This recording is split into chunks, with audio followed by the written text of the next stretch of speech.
Good afternoon, good morning, and good evening, and welcome to this webinar with the WBCSD on going beyond individual company action for systems decarbonization.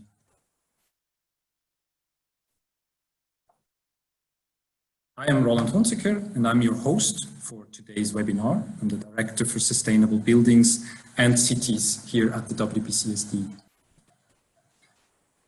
For those of you who may not be familiar with our organization, we are a global member-led business association with 200 global companies in our membership, and we're working together to achieve the Vision 2050 of 9 billion people living well within the limits of the planet.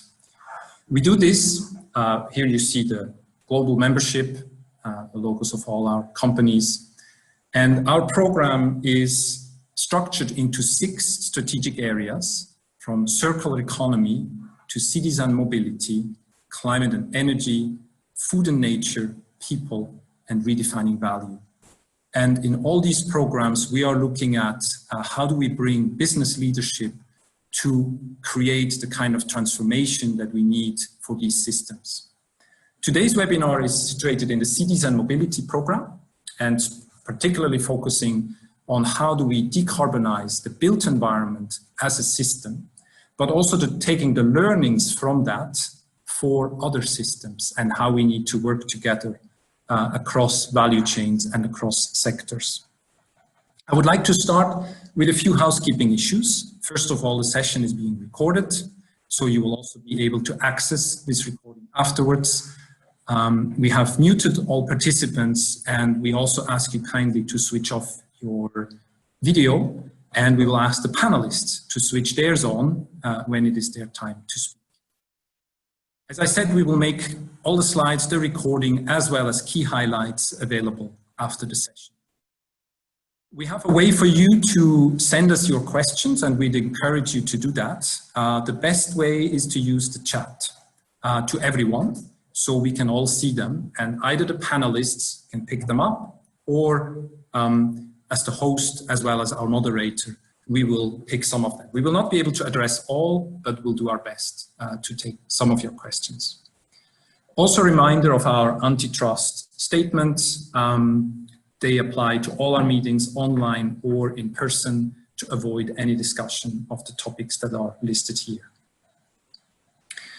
We'd like to start with a short poll to understand who is on this webinar. So you should see this now, and I'd ask you to reply to how you heard about this event. This helps us understand how we best reach our audience.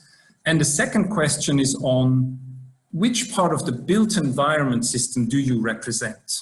Now, you may not all feel that you are part of the built environment, so there's the others category in case you are in a different sector.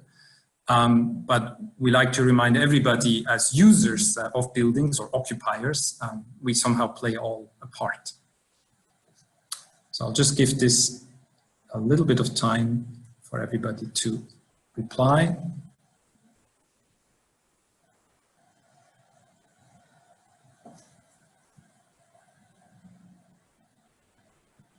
I'll give it a couple more minutes for those who want to click.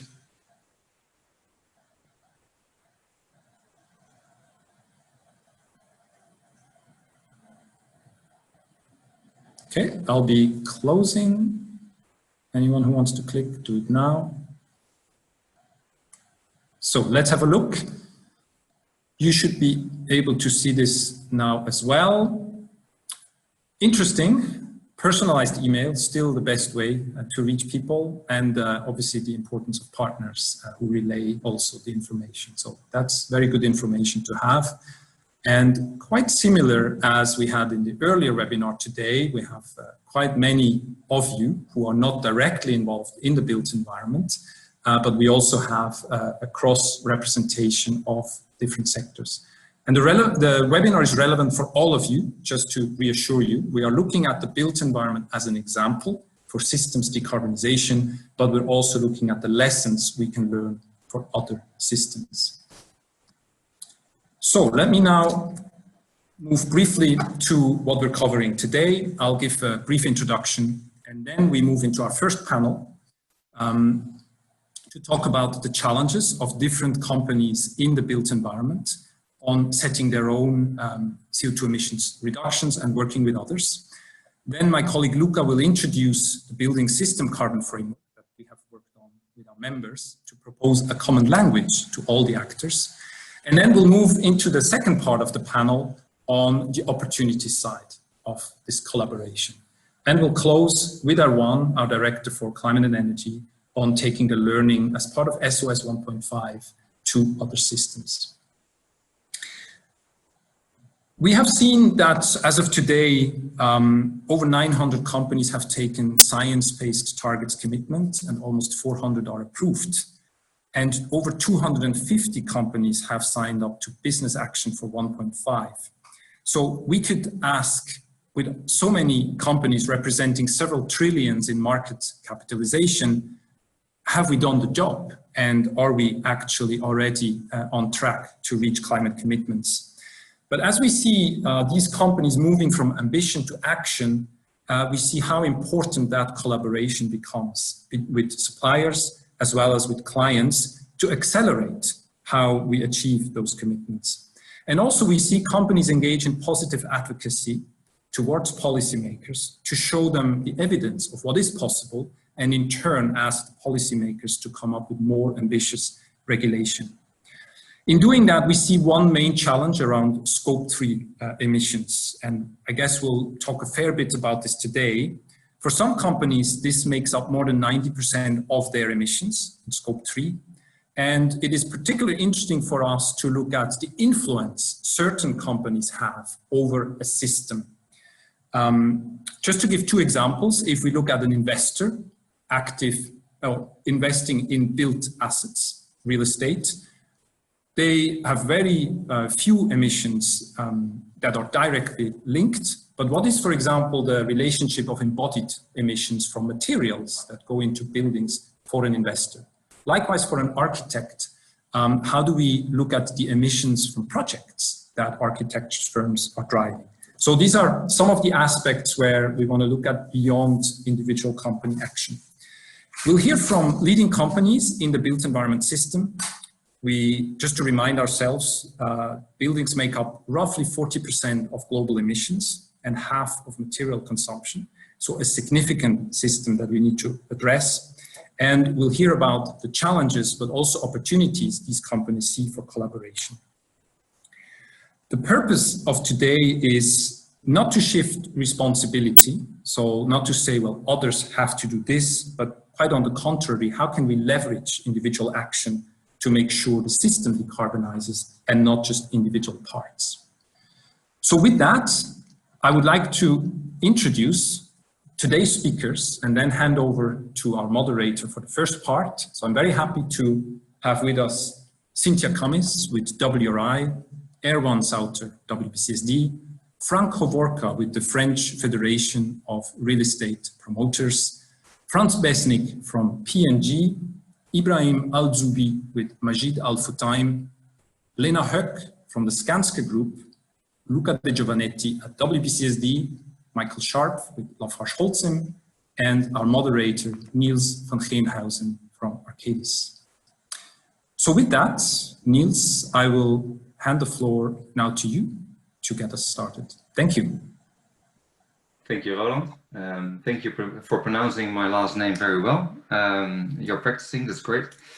It's a pleasure to be here and try to be your host for this first and second panel discussion. I'm Niels van Geenhuizen. I work for Arcadis. I'm the global lead for sustainability at our organization. And as Arcadis, we are a design and engineering company of the built and natural assets. And indeed, as Roland said, architects and companies like ours do have a small footprint in the whole value chain of sustainability or in the built environment, but still we can influence it. We can influence it big. And I give you a short example of one of our projects, which I heard last week, to be honest, about a expansion of a channel in the southern part of the Netherlands. So we wanted to expand the channel because of the bigger ships coming through that.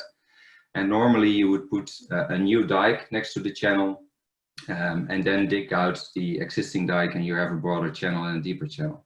What we did together with the contractor, and I think that's the essential, that the designer in this case, or the engineer with the contractor, came in and did an alternative bit to the asset owner of the channel.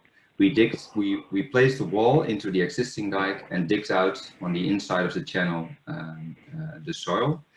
In a normal case, the total emission of this project would be around 9,000 tons. And in this case, we saved around 6,000 tons. So we came up with 3,000 tons. Still, it's not Paris Proof 2050, but it's in the path towards a more sustainable world.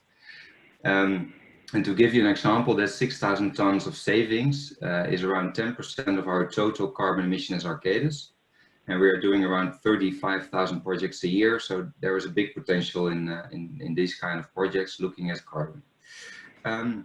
As mentioned, we have a panel discussion today. We have 4 panelists in the first session. From, let's say, Michael Sharp. He's a lead manager sustainable construction for Lafarge Holcim, a supplier of materials in the built environment. We have Lena Hock, Senior Vice President Sustainability for Skanska, a contractor in our group. We have Ibrahim Al-Soubi. I'm sorry if I don't pronounce it well, Ibrahim. He is the Chief Sustainability Officer from Majid Al-Fatah, a developer and investor from the Middle East. And we have Franco Vorca, Technical Innovations Director from the French Federation des Promoteurs Immobiliers, more the financial part of the whole value chain of sustainability, the value chain of the built environment.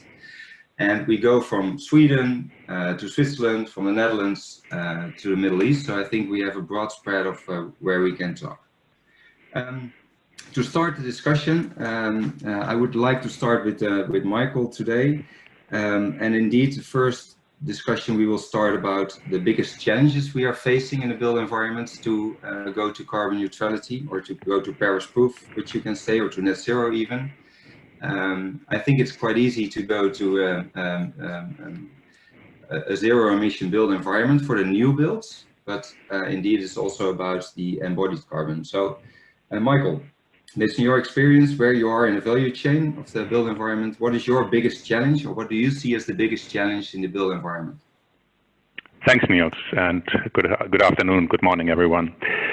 We have two perspectives on this topic of carbon emissions. The one is the one as a large cement manufacturer, and as such we are really under, we see the pure need to decarbonize our manufacturing, and you can see this for our validated science-based targets that we have recently getting that has been validated by the Science-Based Target Initiative on a 2-degree scenario. So that is the one perspective. But today we're talking about the building system and how we are getting this down the value chain into the system.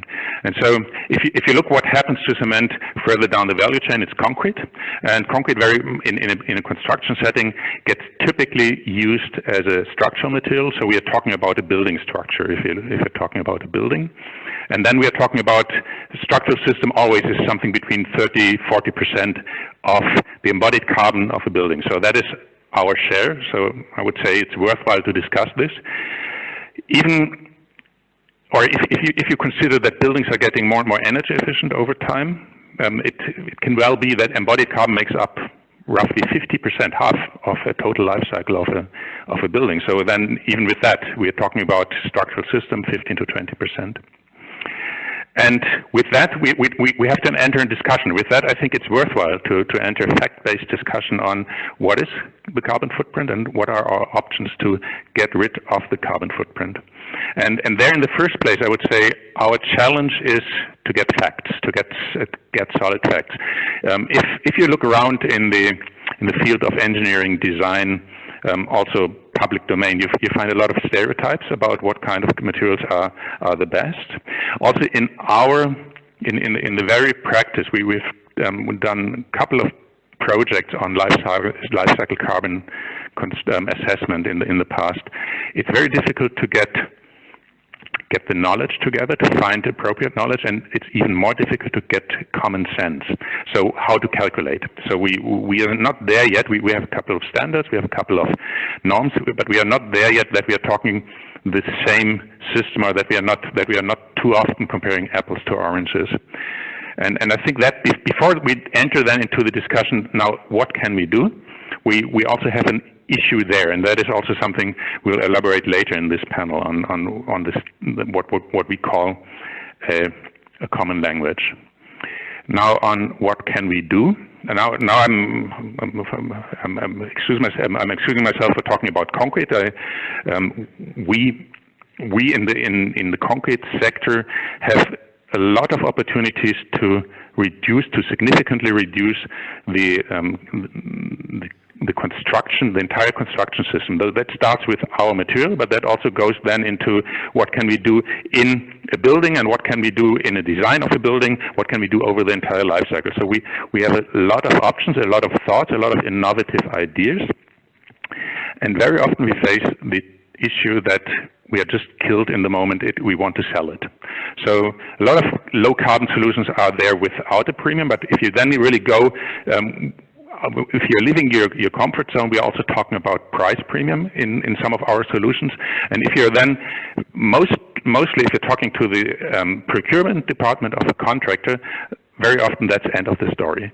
And so Skanska might not be the best example for this, because Skanska also has a real estate development unit, and also has a quite good interaction between what's needed down the value chain and what's then the real construction. But if you take a pure contractor, you very often face difficulties to explain the value of low carbon construction. And here comes my pledge, or my request for support. I'm talking now to developers, I'm talking to the financial community, also talking to policy and regulators. We need a demand for low carbon also on the construction side. That is something which really would help us launching innovative systems, also finding and being able to explain the value.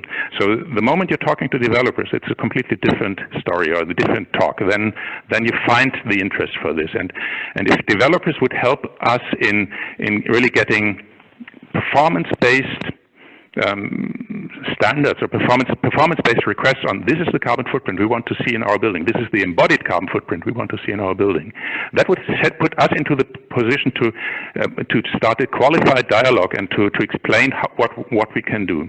It must be performance-based. It's a bit like many green building labels are doing it at the moment. You find this coming up in LEED, you find this coming up in the German system, DGNB, life cycle assessment. If this is being better understood and really creates value at the customer end, we will be able to launch a lot of new products which significantly reduce the carbon footprint of construction. We can do this. Today I got an email from a colleague from Romania. I have had a question to her on a low carbon cement that they are selling, and she told me, you know what? We had this 10 years ago, and we marketed it 10 years ago as a low carbon cement, and no one did really care for it. So we took it out of we took it out of the program.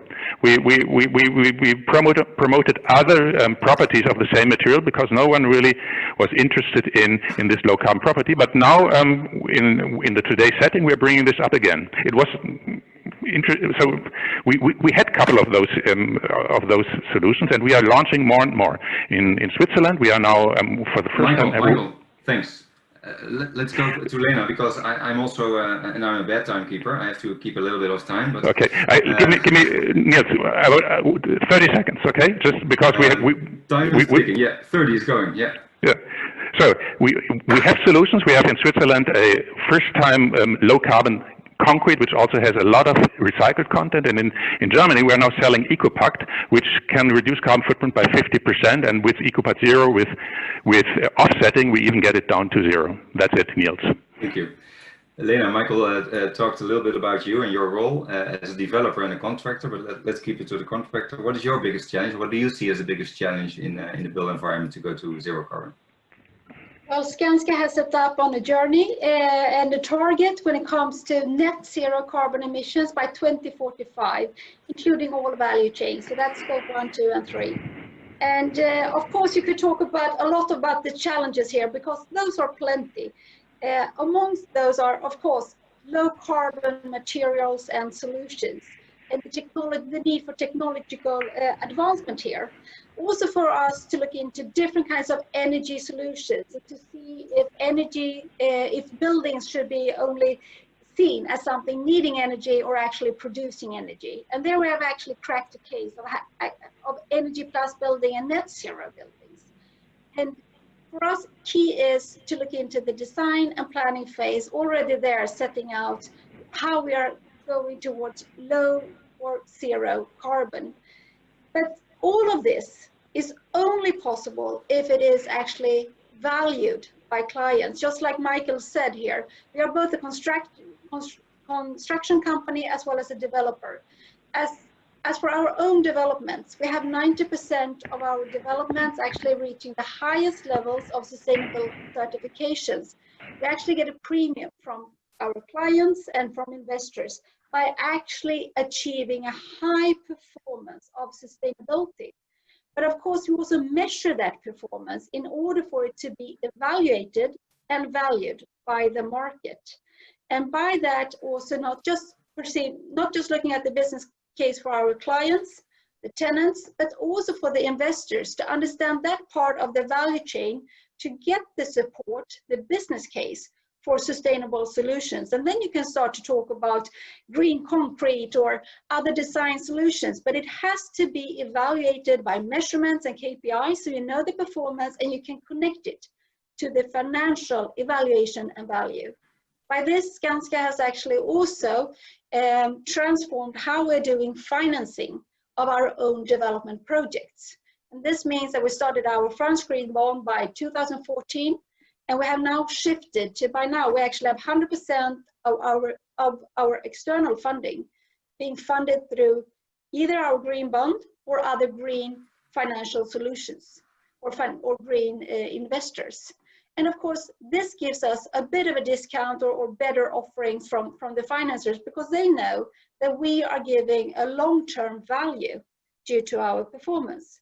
So if I would say the greatest challenge, there is actually there's no argument for why not all our clients could have the same mindset as we have ourselves as developers. So our greatest challenge is how can we better sell and pitch a high level of sustainability performance also within all of our construction. Thank you, Lena.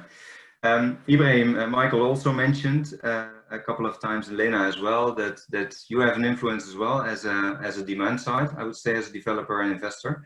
So what is your biggest challenge, or what do you see as the biggest challenge for your organization in the built environment to go to zero carbon?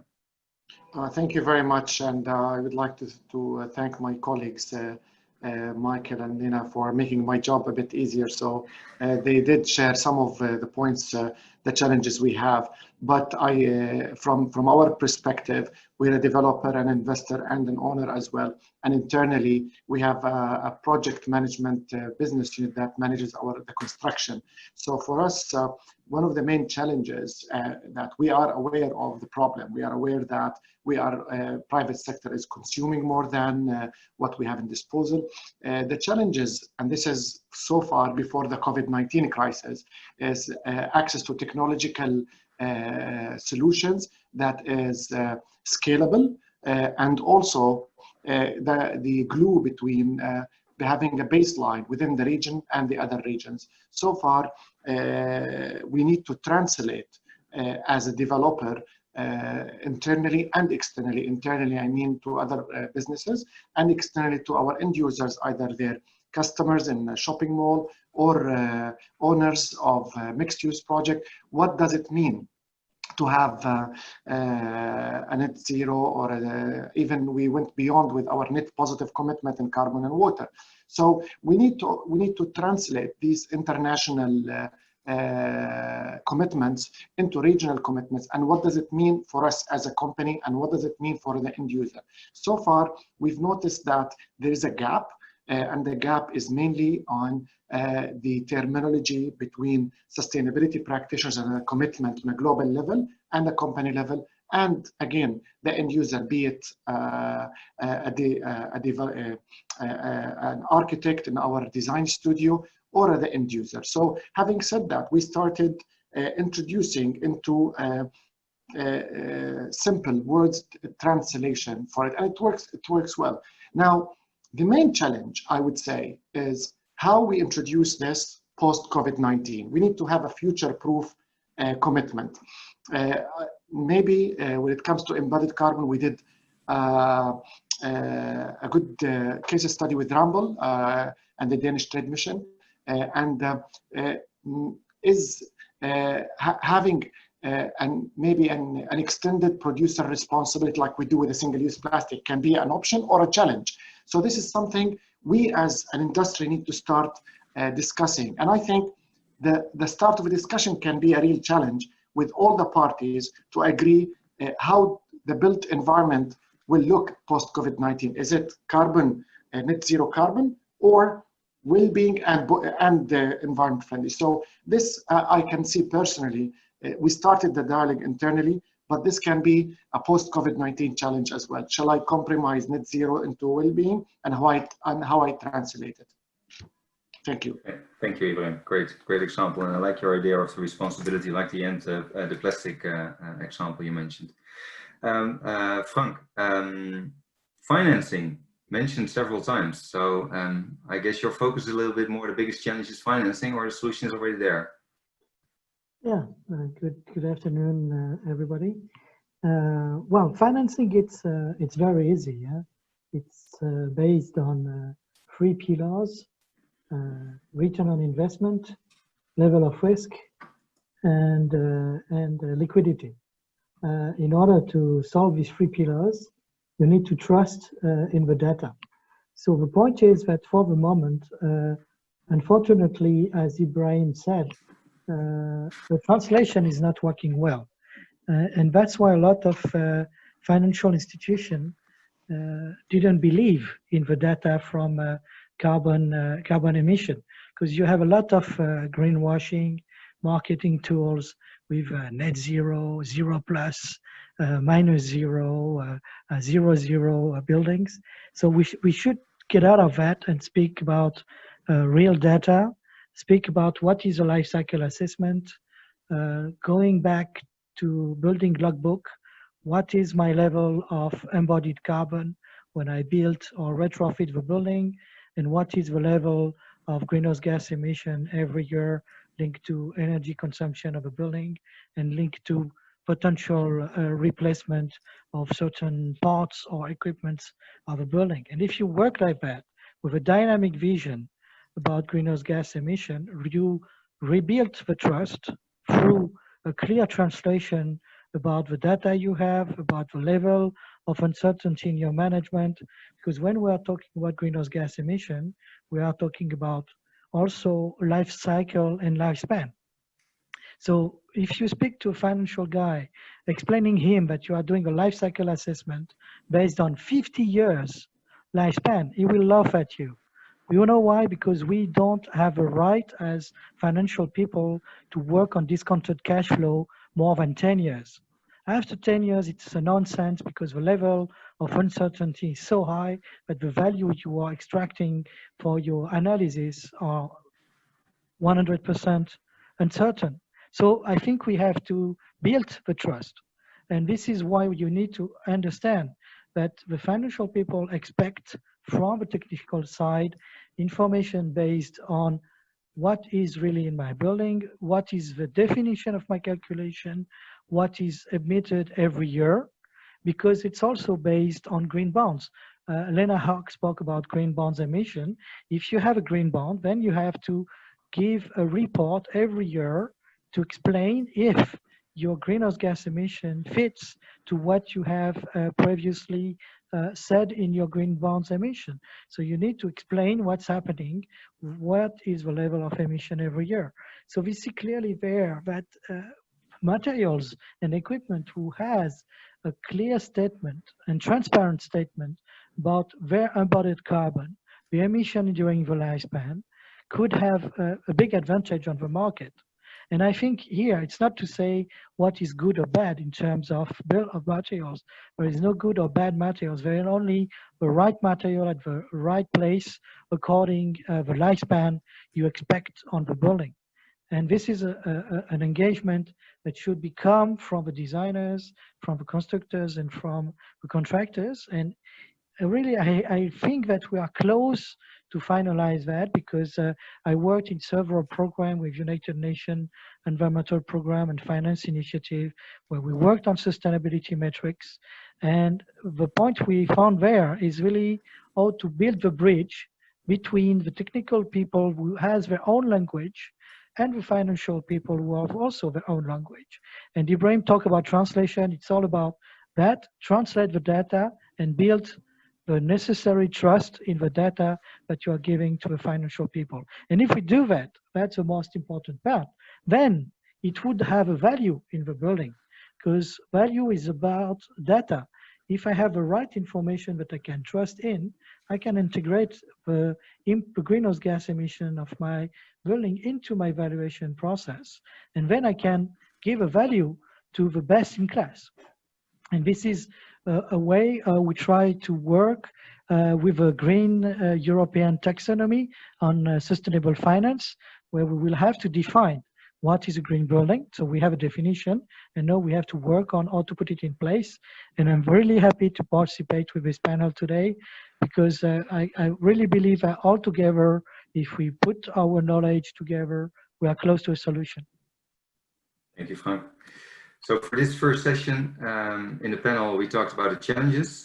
Data is key, that's what we came up, and trust in the data as well, KPI setting, but also what is the value of the data, and how can we create more value of a carbon neutral, carbon efficient built environment, and how can we translate it to the end users in the value chain.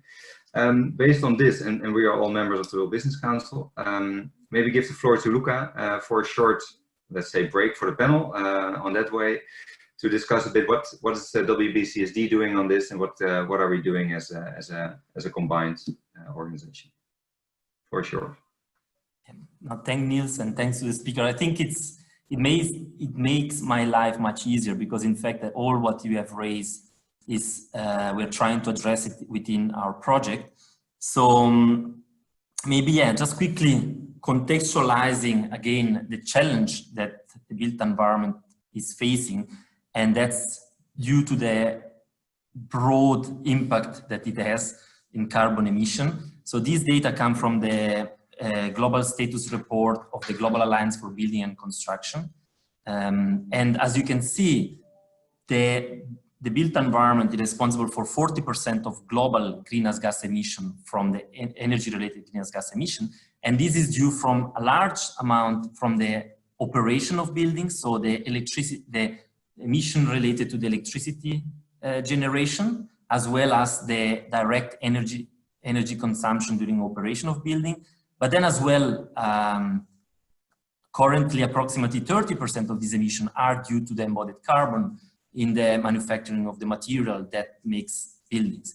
With increase of energy efficiency, as well as expected decarbonization of the grid, which is kind of been the focus for many years in the built environment, what we would expect and what we can expect is as well an increase of the share of the embodied carbon. Therefore, the importance of not looking only on one aspect of the value chain, but looking at the whole embodied and operational carbon.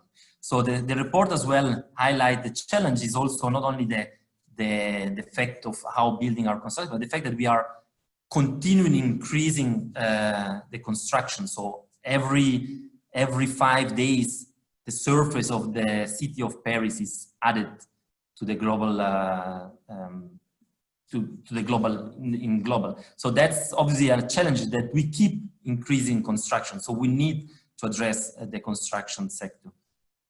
So the goal that we foresee for the built environment is to achieve a net zero emission across the built environment life cycle by 2050. And that's why it's important that we address as a whole, we reach net zero. And these are with the intermediary targets of both the operational as well as the embodied carbon, so that we by 2050, the latest, we reach net zero. Next. So as WBCSD, as part of the Transforming the Built Environment project, we are looking on how to develop pathways towards a fully decarbonized and circular built environment, using as well the digitalization and finance as leverager to achieve the decarbonization and circularity. As part of the decarbonization work stream, as you see, we have a large number of companies across the whole value chain, which are directly engaged in the project. And the idea and the focus of the project is mainly on three pillars. On one side, the common narrative to enable this common vision and language for the system. As we mentioned before, how we create this common language where all the players of the system can align their action, can align their activities towards a net zero. So how we really create this common language for all to collaborate. And then the second is, of course, how we make sure that whatever is said is also done. So therefore that we achieve the decarbonization so that company can implement their measure to decarbonize, and these across all the players. How does the individual company can decarbonize, but also how we ensure that through synergies there is acceleration of the decarbonization. Last but not least, in this case as well, is that how do we ensure a proper market transformation? How do we ensure that we have an enabling environment where policies and finance can enable and accelerate whatever is required, whatever companies are aiming to achieve, that the regulation are enabling and accelerating this transformation.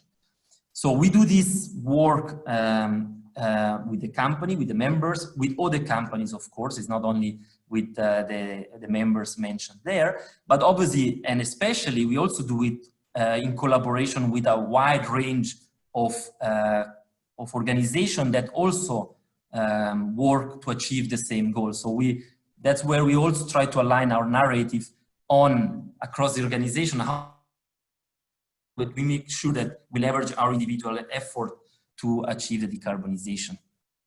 Next.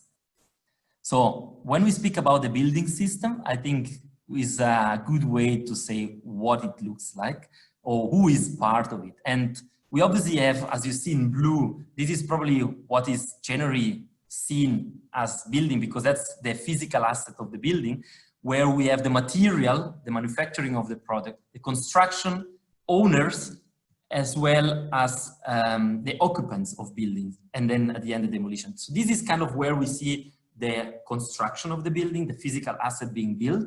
And as you see, there is the two hotspots, is the manufacturing, the embodied carbon, as well as the occupants, the users, and that's the operational emission. But what is very important as well is that we don't forget, and we actually make sure that the influencer value chain is also well represented and included in the discussion, being financial institution, investor providing the investment and the capital for the property developer to make sure that building get eventually constructed together when then they provide the requirement to architect engineers for how building has to be constructed.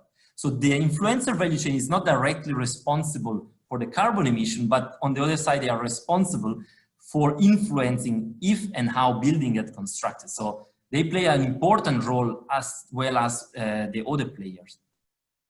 So this is to show how all the stakeholders are getting together. Next. And this is how we try to address that.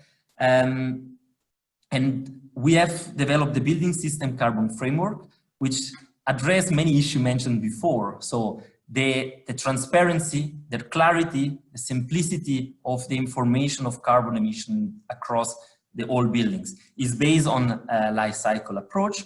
And it really looks on how and where carbon emissions are happening along the value chain, from the material side, as you see the product, during the construction, during the usage of buildings, and this is the operational build of buildings, as well as the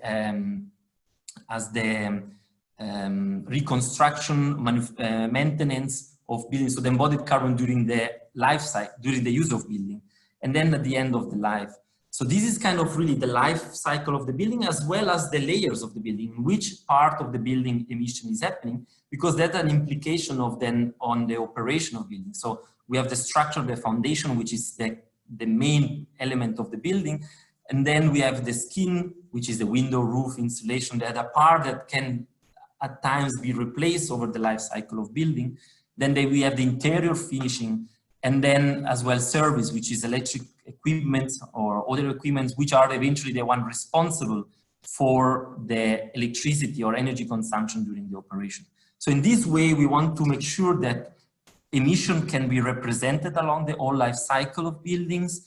We know we have better clarity where emissions are happening. And then we keep in mind as well, what counts as well is that we make sure that we reach net zero in the numbers that counts as a whole in the bottom right corner. So this is where we can then finally say that as a system, we have reached net zero. So, and this next is the idea is that we can reach net zero both at the building level. So when we see this framework, we can use it as a building level, but then also we can use it as a system level. So looking really like beyond individual building, like when we kind of integrate multiple buildings at cities level, at national level, as well as what is important is also for company to understand where they have impact on emission, how much is this, and how they can mitigate or how they can collaborate with others to address the life cycle emissions. So this is really a platform as well for companies to ensure better collaboration. So next.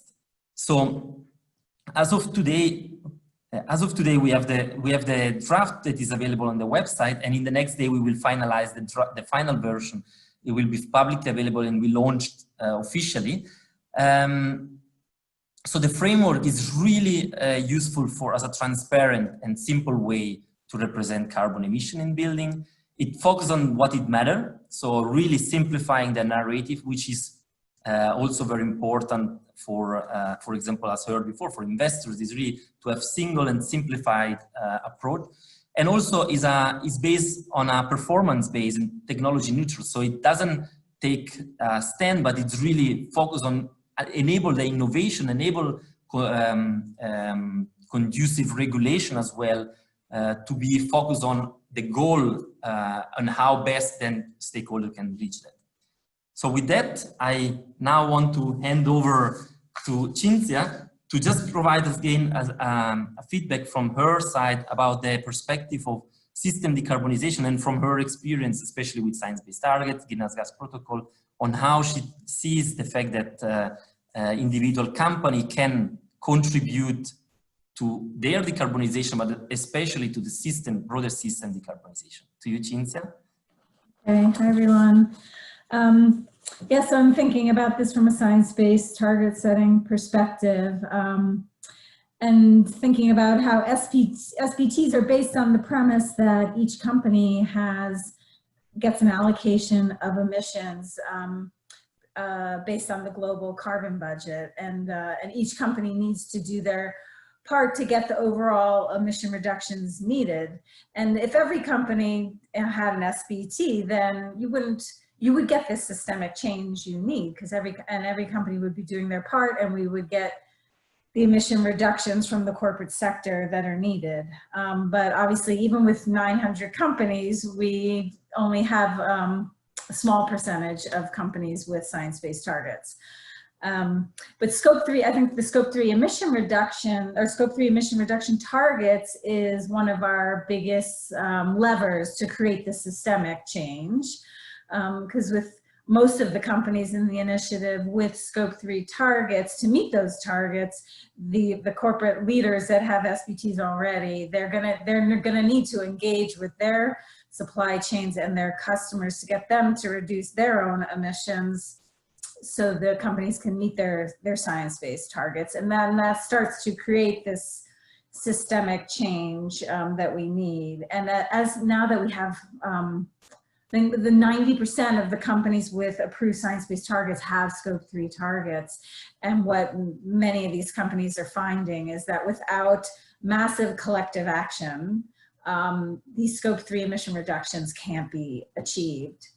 So we're seeing, you know, some more and more collaboration across the supply chain with companies within sectors and cross sectors, and the collaboration is happening at, you know, it needs to happen, and it's starting to happen with data collection, with creating more consistent calculation methods, to actually engaging with suppliers collectively on driving emission reductions or coming up with opportunities to drive emission reductions in a collective way. I think what WBCSD is doing with the built environment, taking more of the whole value chain approach, is what needs to happen. And I think this is a great example of that, and I hope to see more of that. I don't see a lot of that happening. I think one of the companies with a history of collaboration, though, I do think will have a real advantage, and we are seeing that a lot from like sectors like the apparel sector and the food sector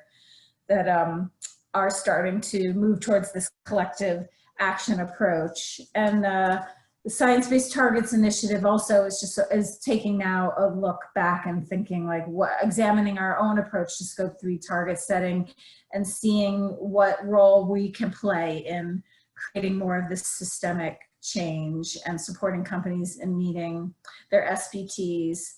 One observation I just had with the built environment sector in the initiative is that we have a number of construction companies setting science-based targets, as well as architectural firms, and both those sectors are saying that they don't have any influence over how the buildings are designed and how they're constructed, and that they don't want to they don't want to include the use phase of emissions in their scope 3 targets.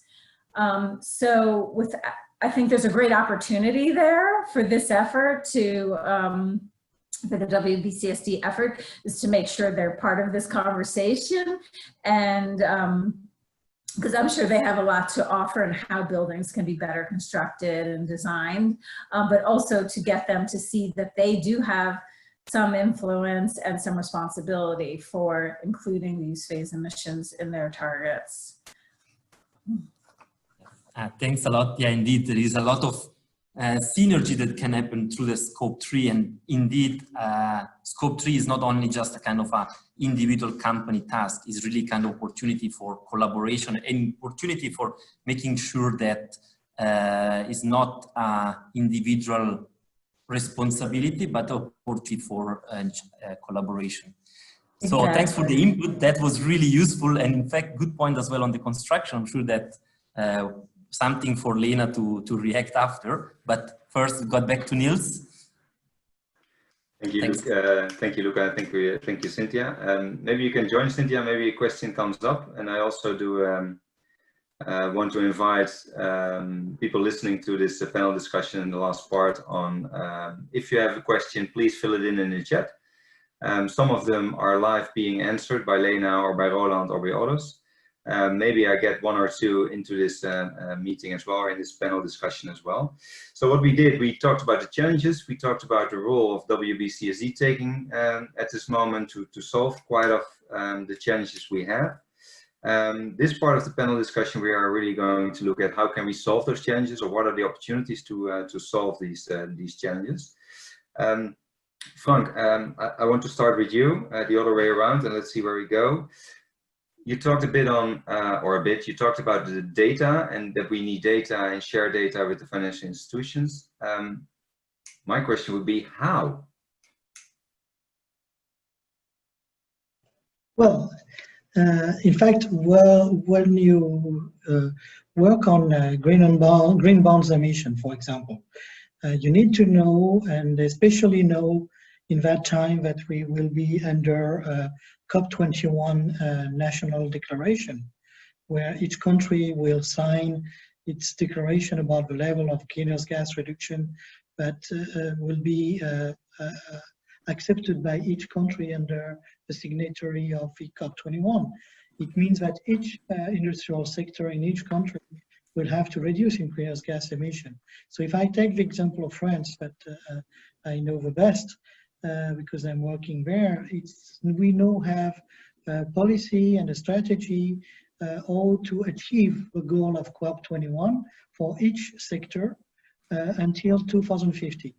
And it means inside this curve of decreasing greenhouse gas emission, we know the level of greenhouse gas emission that we have to achieve in the built environment, on the stock, and of course, by the way, also on new buildings and retrofit.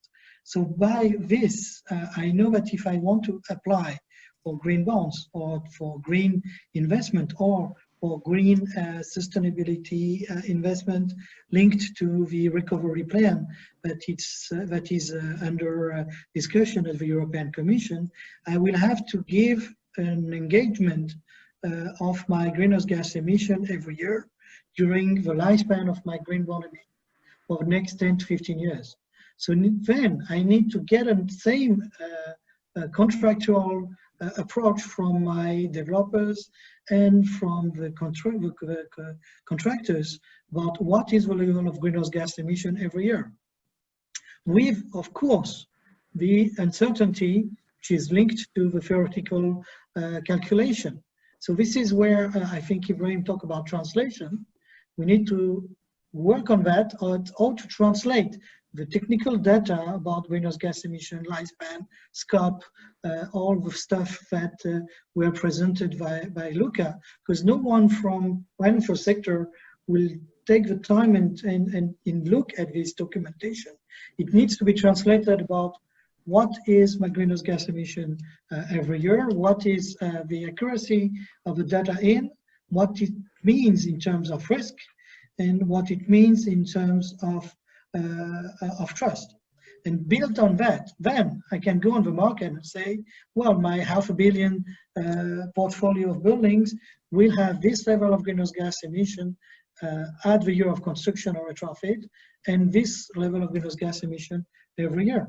And I can give a report of that, and it's backed up with a back-to-back contract with contractors and industry who provides materials and, of course, utilities for energy consumption. This is what we need. And then we get a better interest rate. Exactly. So we make it financially. Exactly, because of course, what we already got at the financial level for banks and investors, that the level of funds that you have to keep in banks in front of this kind of investment will be a little bit lower than usual loans. So it gives an advantage for the banks to give loans to green assets, but in order to be sure that it's green, we have to respect. That's why it was a key time to adopt the green taxonomy on sustainable finance, because now we know the definition about what we're talking about. After we have a definition, when we need to go deeper into the details about the information that we will put inside the definition. So I really believe that we are close to achieve in the next month or year a market based on transparency. And transparency doesn't mean that it's sure at 100%, because nobody knows what will be the greenhouse gas emission of a building for the next 50 years. But we know what we have done, and we know how we can provide data every year. And if we have the financial benefits, then we can scale up as well. Ibrahim, maybe to go to you as well as a developer and owner of buildings. Do you already see the financial elements of having a more sustainable, more carbon neutral asset or real estate? Absolutely. One of the opportunities we have is linking the built environment and the assets to a financial asset as well. So having said that, from an operational perspective, we all know the low-hanging fruits. from energy efficiency, investing in on-site renewable generation, off-site renewable generation, and this all feeds into our net positive strategy commitment in carbon and water. But having said that, the minute we started look at it as to go externally and look at it and using these low-hanging fruits and our green building commitments to get investors. So late last year, we've witnessed an appetite, a global appetite from investors to invest in green assets based on data and transparent data. So I'm glad Frank mentioned the transparency in that and utilizing data. So we utilized that data, we translated it to investors globally to raise in 2 rounds more than $1.2 billion. So the first round we did $600 million, which 4 times oversubscribed. And in November, we raised another $600 million, 5 times oversubscribed. So it was translated, and the proceeds of this money will be going into energy efficiency, built environment, water, and renewables. Now, if you look at it from what as we speak right now, I believe we have a golden opportunity. The pandemic, and there was a question from, I believe, Jennifer, talking about one of the participants, asking about what is the impact. I believe the impact will be positive. If you're resilient and agile, you can go through any pandemic, especially this one. And when we talk about sustainable built environment or net zero built environment, it is agile by default, and it is resilient by default because you're making a future-proof asset. So we have a golden opportunity to translate whatever we have here into investments and into a new way of view of professionals related to what we do, which means there's different stakeholders, be it the shareholders, investors, end users, and even other developers and architects to look into other ways of post-COVID-19. So it has proven, and there is an appetite. Just yesterday, the ISDB, the Islamic Development Bank, raised $1.5 billion in sustainable bonds. So in this time, so where we see economic down in areas, we see an appetite of investors looking into solutions. So from our side, we believe that we proved it. Collaboration is also a main thing for us. Again, collaboration means an action plan for collaboration. Getting stakeholders to talk to each other, it's good, but getting academia, private sector, public sector, investors all in one room to discuss a real roadmap is even more important nowadays. Thank you. And I guess not only discussing it, but also taking action. That's what you mean. Yeah. Absolutely. Lena, maybe to you, there was, I have 2 questions for you. One is indeed, you mentioned that your own investments are carbon efficient and that it's very good for you. And there was one question in the chat on how did you make the business case? And maybe another one is, what is your biggest challenge or your biggest opportunity, or how do you see that we really can speed it up, the change? Yes. How to make the business case is, I'm very much agreeing with the former speakers here, and what Frank is also stating, the need to actually be able to show the performance and show the numbers and facts and figures. So for our own green bond, we do impact reporting on carbon, energy, and water every 6 months. That is a way where we are actually giving our investors the information of how we are doing. And we have also stated the levels, our aims of how we are aiming to do. And then we're showing how we're delivering up on that. It's the same way when we have green investors wanting to invest directly in some of our projects. They may ask of us to make these kinds of impact reporting. And that is since they also want to have their own goals and targets that they need to deliver on. It's the same thing for our clients when we are a construction company. So let me take one example. We have built a building, or we have developed a concept that we call it the powerhouse. And we developed it together with an environmental NGO, Zero, and an architectural firm, Snöhetta, and Entra being a real estate owner, state-owned real estate owner in Norway. The powerhouse concept is actually a net zero building, which actually produces more energy than what is needed through its whole life cycle. And that is actually starting off with the energy needed for producing the materials, the construction, and also the operations of the building. And in the end, when the building is up and running, that actually means through geothermal solutions and through solar panels, it produces much more energy than what it's needed for its own operations. And by that, actually sharing its energy with other buildings in the nearby, as well as being able to power up electrical vehicles and electrical buses in the nearby. We didn't make it easy for ourselves. We did the powerhouse concept in Norway, and Norway is a splendid country, but it is not that sunny many times of the years. And being able to prove the point that the powerhouse concept can work in the very much Nordic region actually states that we can rethink the way buildings are functioning. Buildings may be actually used as powerhouses, being able to produce energy. That would change the way we look at buildings. So actually, if you're talking about opportunities, to start to perceive buildings like as something much more than just a building as such. They can be powerhouses. They can be long-term investors for the green investors, but they can also be an opportunity to promote health, since there is a connection between green buildings and the health and the well-being of the occupants of the buildings. So we need to be so much better of looking at buildings, not just like a technical construction, but actually what does it deliver to people and society?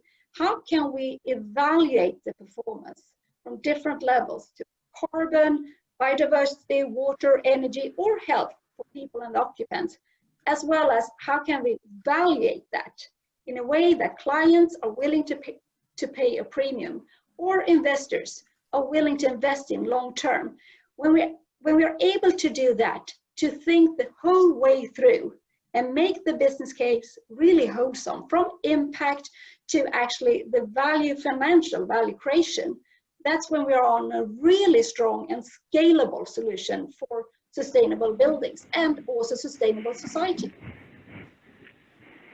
Maybe one question, Lena, is the powerhouse. I like the idea, and so are in many countries do have similar powerhouses. How really to scale it up? Why is the construction here on the other side of the roads where I live, it doesn't have 20 powerhouses? Well, you need to actually think long term. So the powerhouse, we have calculated that within 60 years, it's going to have a payback when it comes to carbon emissions. And that means that you need to have investors that go beyond the 10 or 20 or 30 years. They need to value and make the value creation and want to invest in the long-term value creation. And a matter of fact, a lot of us working in society, we have pension funds. And more people are putting their money and the long-term saving into sustainable solutions. And that's, of course, how the long-term investors also know that there is a business case for them to evaluate stuff for a longer period of time. As well as when I mentioned powerhouse here, it's Entra, it's state-owned, but I could have mentioned Georgia Tech, where we're building an amazing building in Atlanta in the US. You need to have those long-term investors or clients. Thank you. Michael, up to you. There's one question. What is our biggest bet for the next 3 to 5 years? And what is your biggest challenge or your biggest opportunity for the next couple of years? Wow, the first one is a tricky question, and there's no silver bullet, so I cannot answer this question because the answer would always be in our case, but also in the terms of entire construction. It's a interaction of a lot of integrated systems which need to be optimized, and no matter whether you're talking about the entire construction value chain, so whether you're talking about a lifetime or whether you're talking about a certain scope, be it a building, be it an infrastructure, there's no one solution. It is, and that's what it makes it so tricky, and that is why Luca called this a system optimization. Let me start vice versa, or the other way around, as I built it up in my first gig. Lena gave me a very good starting point on we we need the customer demand, we need also the value, or we need people valuing this. So I was saying we have the solutions, but we are looking for the demand. Now there's an intermediate step, and that is something Frank also stated or confirmed, that is the trust. So we will never be able to sell anything if further down the value chain people do not trust our figures. And I could talk hours about this. It's about the scope that you're setting, it's about the data you're taking, it's about the calculation methodology. I would say, Frank, it's all there. So it's just too much. So we have an overkill of different possibilities, and we need to find the common sense, the common denominator. So what is our scope? What is our timeline? How can we break this down to annual carbon emissions that you are then looking for? It's more finding the common sense and the alignment. I think we know very well in the meantime how to calculate carbon emissions, be it embodied, be it operational, be it over a lifespan. It's just that is exactly the reason why we joined the Science-Based Targets for Building Working Group at WBCSD. We want to create this alignment that the figures that we generate are not rubbish data for you, that we are talking the same language. And now let's assume we have achieved this, because I think this is doable. It's more a matter of alignment than generating knowledge. Let's assume we have achieved this. From there on, it's only about collaboration. And that is back to the initial question. There's no silver bullet. There's no one single answer. We have to spend a lot of effort to find different ways to optimize carbon along the value chain, and we have to leave altogether our comfort zone in this. So I would talk to the designers, saying we as a construction manufacturer, we are depending on designers for getting their feedback. So what do they need? How would they go? How would they do designs? How would they create or shape different new constructions? And that would put us into the position of also further innovate towards low carbon solutions. We would need collaboration with other material suppliers, be it steel, be it wood, be it carbon. So there are a lot of materials, or no material is just good per se. Each material needs the context to perform in a construction in a lifetime. And so we need this interactive and creative dialogue with other materials to find best solutions. And I'm not the one who's then saying it always has to be concrete. There are a lot of other good options where we can bring in the best capabilities and performances of all the materials. And last but not least, we are highly depending on collaboration and interactive with public sector. That is, again, setting the rules, creating this kind of trust Frank was talking about, but also creating a level playing field. So we want to be compared on the same kind of measurements and performances and standards like other materials or other construction typologies. So we want to have equal rules then for all, and then we are happy to step into the ring and find the best solutions. And thirdly, we need the public sector also for something which is very important and so far I think we have not mentioned this here, that is risk mitigation. So leaving the comfort zone or going into innovative solutions means also leaving some standards or some well-known construction and operational methodologies. It's good to test this out, but it means that we're also stepping into a new field where risks are coming up, and we have to talk about those risks. We have to then find a good way how those risks are being mitigated. And altogether, I would say we have to collaborate that this low carbon is the new paradigm. So we have to create this common sense that this is what we want to go on each level, be it material manufacturers, be it contractors, be it designers, be it investors, be it developers, but also along the entire life cycle of a building. We have to agree that low carbon is the design brief, or is an important part of the design brief. And if we go in this direction, I'm convinced that we can significantly decarbonize the entire construction value chain. Thank you, Michael. I hear the passion in your voice, so that's great. I had the challenge to find, or I took the challenge to find the one silver bullet, but it's not there, as Michael said. And due to time, that's the hard part for today. We have to stop. And I really would like to continue with you and go a bit deeper on what's happening in the built environment and how we can bring it to zero carbon.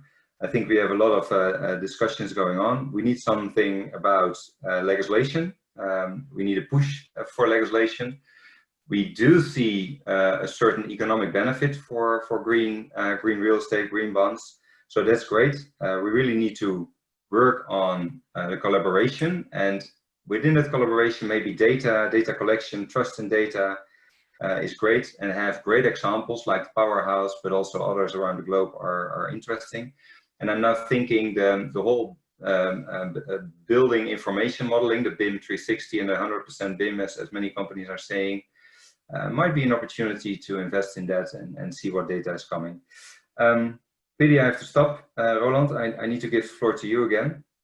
And thanks, and a warm applause digitally to the panelists, and thank you for your time, effort, and knowledge.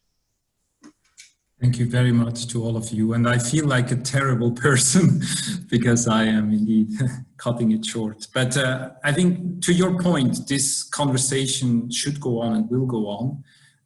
Clearly, with the building carbon framework, we would like to have more dialogues, but really more specific, to maybe delve into some of the issues you've brought up here. So we clearly see this as a journey we're still on, and we definitely look forward to more conversations. I would now like to just open up a little and take the view from outside the built environment system as well. And maybe just coming back to what Cynthia said around Scope 3 as a big lever for collaboration, and how can all companies really see themselves in that collaboration. So I think this is a good moment to hand over to Erwan to take the perspectives of our SOS 1.5 project, where we're looking at different sectors, different systems, and how we help companies to decarbonize. So Erwan, I'll hand this over to you, and looking forward to learning even more. Yes, very good. Thank you, Roland. I don't think you will learn even more because you know everything about SOS 1.5. Then maybe people in the call will indeed learn something about this new flagship program that we launched at WBCSD. So I'm very happy to have the opportunity and the honor to share this final panel with Franz Besnik from P&G. He's a Director Global Head for Sustainable Innovations, and we will be discussing indeed about what P&G is doing indeed to address this Scope 3 and overall carbon reductions. And then we have also Cynthia that was already in the previous panel, Director of WRI, working also on the greenhouse gas and SBTi. So we will have a discussion with them.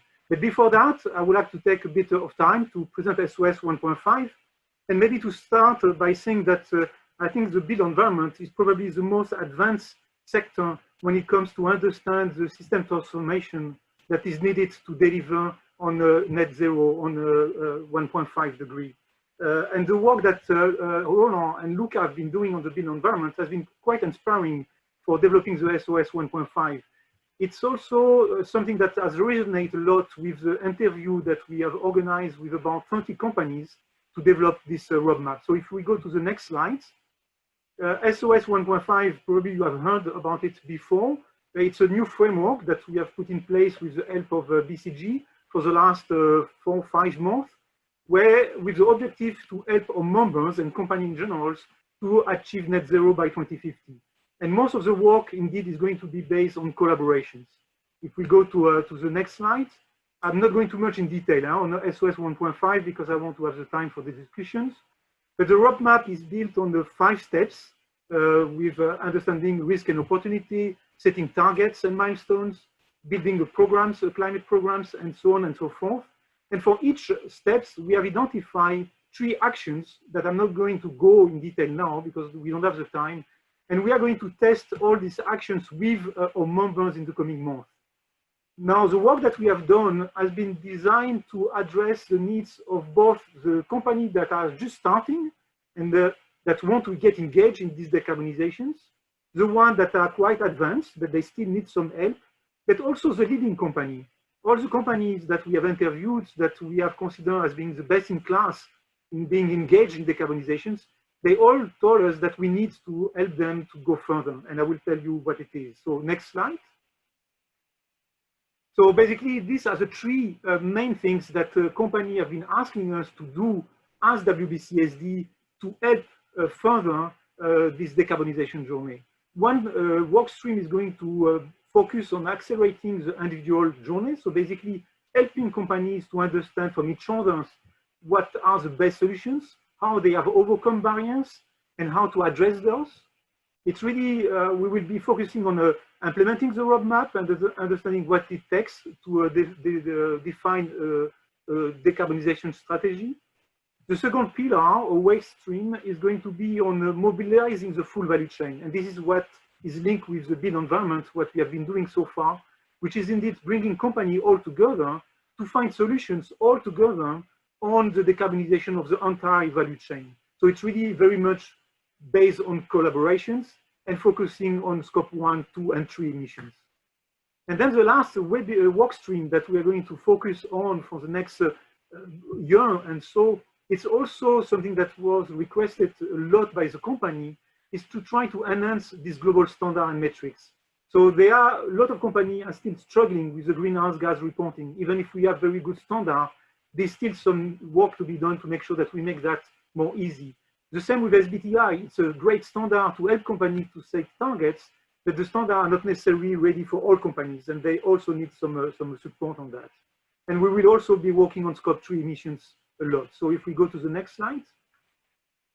So at the end of this work, we have defined a new concept, which is a pathfinder, which is very similar to what indeed we have been doing, which is to bring this company and stakeholders all together. So it's not only companies, but it's also all the actors that are involved in this supply chain. So the architects, as you have said, that are responsible for designing the building, they have also responsibility in addressing this scope 3. So we want to put all these actors together, and today we have identified already 2 or 3 pathfinders that we are going to implement in the coming weeks to help companies indeed to deliver. So if we go to the next slide, and I will stop there. So this as a key message for SOS 1.5. Of course, the business has a responsibility to go ahead. All companies must align with the 1.5, but no company can reach net zero alone. So WBCSD, with its unique positions and with its members, will indeed try to set up this collaborative platform to deliver much more. So now if we go into the discussions with Franz and Cynthia, and I will start by asking a question to Franz that is not from the built environment. Of course, they are also living in the buildings, and they also need buildings to deliver their products. But basically, for a consumer good company, what does it mean to engage the full supply chain, all the actors, to deliver against your goal, your decarbonization objectives? Thank you, Erwan, and hopefully you can hear me. Well, I would just say that you know, you may wonder why I'm speaking to a building industry arena when I'm actually a company that produces shampoo and hand washing soap or laundry detergent. But actually, we do share operational carbon in common. In fact, your building footprint is in majority in the use phase, and my footprint as a P&G company is majority in the use phase in the form of hot water. Remember, there's actually 2 sources of operational carbon, as you call it. One is the energy to heat space or cool space. The other one is to heat water. And that's exactly our common point. We estimate that it's actually worth about 15 to 20% of the total energy footprint of the building. So that's our common point. Taking showers and using shampoo under the shower is actually hot water heating energy. So that's actually how we tied up by the hip and why I'm here and very passionate about the conversation we just had. To this end, Erwan, what we're doing is we're spearheading a project called 50 Liter Home. And 50 Liter Home ambition is to make homes of tomorrow that we run at 50 liters per day per person, which we believe is going to be a pretty much sustainable level for planet Earth. Yet it feels like 500 liters. And 500 liters is the other side of the extreme of water usage in parts of the world. 50 liter equals 500 liter. And that actually has the merit to tackle 2 problems in one. The water scarcity in urban environments, but also the decarbonization of the water heating energy. Basically, today it's very difficult if we still rely on bulk 500 liter per day per person volumes, even 200 liter per day per person volume. It's actually very bulky. You need a lot of water to move to heat up. You need to rely mostly on fossil energy.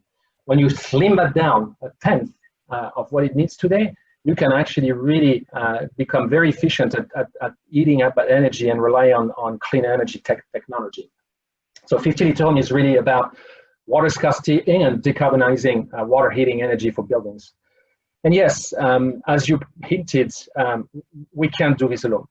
P&G is not going to go into the construction industry. We actually do touch every single stream of water in the home, whether it's through shampoos in the shower or shaving product in the faucet or dish product at the kitchen tap or laundry into the laundry piping or even toilet. We've got a massive business of toilet paper in the US. So we do touch every single stream of water in the home. So we feel responsible to see what and how smarter we can be about those water streams. But we really, at the same time as we're spearheading the 50 liter home project, we're also spearheading a coalition and over the entire value chain of water and energy to really go and create this sort of systems change that, you know, ultimately gets us to 50 liter. The dream is we can really create a turnkey module where we come with literally a module that is adaptable to buildings, whether it's a retrofit or whether it's a new building, and comes with outside and inside infrastructure that you can literally plug in. And today we've got a range of companies, obviously companies like Suez and Engie for water and energy, Arcadis on infrastructure. And inside homes, we've got Kohler as a bathroom manufacturer and Electrolux as appliance in the kitchen and laundry. And of course, this is way insufficient. And we need more partners, especially in the building industry. This is why, again, I'm here. And of course, this is not just private. It's got to be a public-private multi-stakeholder platform. We're working with you, WBCSD, the World Economic Forum, and the World Bank and the Water Resource Group. Yeah, okay, Frank, this is very interesting. And is there something that we could learn and you could pass to the rest of the industry in terms of, because this 50 liter goals is indeed something that you cannot achieve alone. So what, from a stakeholder engagement, so not in terms of solution, but really stakeholder engagement, how have you put in place the relations that all the stakeholders are going to look in the same directions? And we could reapply that with the decarbonization. Well, it's a good question. You know, we right through it. We are actually right now really finalizing what we call a charter, and we really are spending time as to identifying what are the very key deliverables of the coalition. And we've identified 4 very key deliverables. One is around education, because we still believe there's habit change that we need to educate the consumer. 2 is innovation. Really identify what are the common and the shared innovation that we will actually do together. And one very big area we've identified as a common areas of interest is actually reusing water within the home and outside the home, obviously, but adding a module inside the homes. Third, regulations and policies. It's very clear that when you actually are getting to infrastructure changes and wastewater, your plumbing codes, building codes, you're hitting a lot of regulations and policies. So that's one of the third, point number 3 deliverable. And last but not least, and that's probably the one that channels most of the energy ultimately, is to deliver pilots. I think I heard earlier on that we need to de-risk. Cities need to take some risk, or public space need to take some risk. We obviously, understand that, but we also want to de-risk, and pilots, at building scale, district scale, are a formidable way to actually test and demonstrate in small scale that 50 liter can be as worth as 500 liters. So pilots are really a way to channel that mobilization across the different industries. Okay, very interesting. In view of the time, I'm going to ask now Cynthia 2 questions, and maybe there's also a question in the panel, so Roland, let me know. So Cynthia, you already discussed about this scope 3 and the need for collaborations. What for you will be required to enhance this collaboration on scope 3?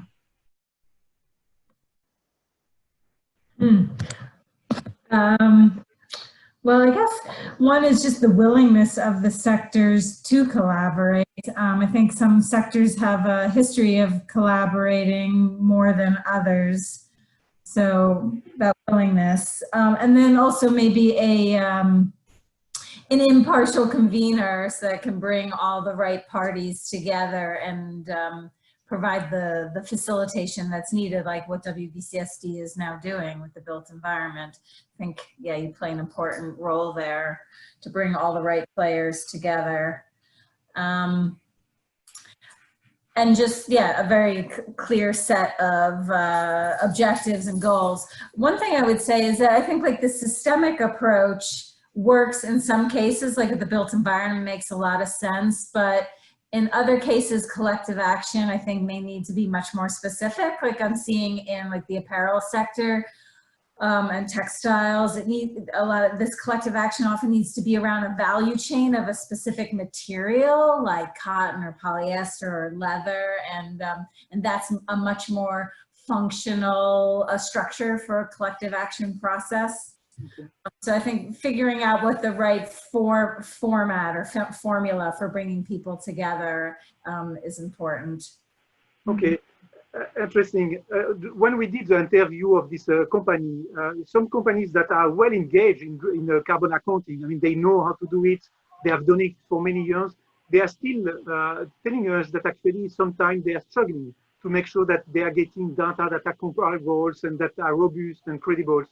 So for you, what are the barriers on top of the willingness to do it? And I think there are still a lot of companies that are willing to do it. So what are the main barriers that we could remove to facilitate even more this engagement in carbon accounting on your side? What could be improved? The barriers to carbon accounting? Sorry, I'm not understanding. Yeah, to the carbon accounting, to the SBTi, to setting targets. What could be the barriers that we could remove to facilitate and get much more engagement?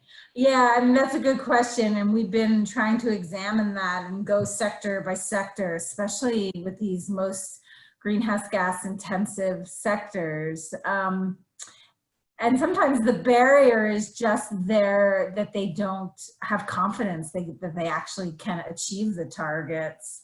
So often it's, you know, it's a big systemic challenge around creating the right policy incentives and having the right technologies available that, you know, give them the confidence that they can achieve the reduction. So maybe in some cases, the policy advocacy has to precede the science-based targets. But that's a really good question. And I don't think I have one answer. I think you really do need to examine it sector by sector to understand what the barriers are. But a lot of times it's just that there's not enough pressure, right? Because the companies we see setting science-based targets are the companies in the first movers have been the consumer-facing companies because they're doing it for the reputational benefits and a social license to operate. So the business case for them is very clear. For other companies, like in the aluminum sector, for example, they're not so consumer facing, so they wouldn't be joining for the reputational benefits. They would join because their investors are telling them they have to, and investors engaging on science-based target setting has been very niche until recently. It's starting to build momentum, and now I think you're seeing mainstream investors understand what understand the need for companies to take action on climate, and now they're putting more pressure. But until that becomes mainstream and a large number of investors and telling these greenhouse gas intensive companies they have to set science-based targets or measure and report their emissions, I'm not sure it will happen, because I think that's the best lever for those kinds of companies to get them to take action. Okay, very good. So thank you, Cynthia, and thank you, France. I mean, we are already 2 minutes before the end of this webinar, so I think I need to close this panel.